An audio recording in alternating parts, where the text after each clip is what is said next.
Pećina Ravništarka se nalazi u zaseoku Ravnište, po tome je i dobila.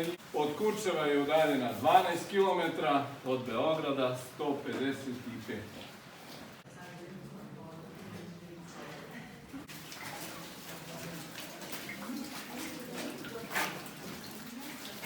Grupa momaka iz ovog sela, iz ovog zaseoka su ispričali svoju priču u tom viru, u tom mulju, ne znajući ni dubinu, ni površinu tog vira, tog mulja.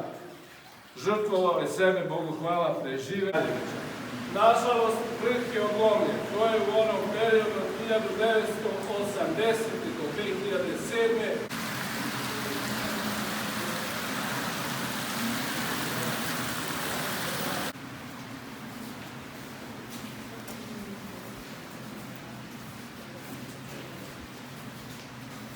Prepuna kalaničnog nakita, to jest stalaktita.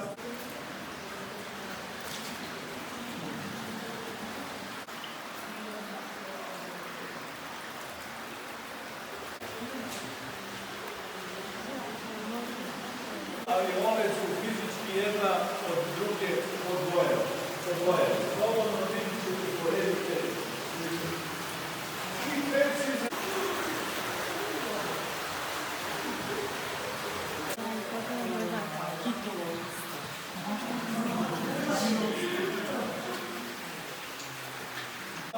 Pećinu imali 3 detalja vezana za Marka Kraljevića.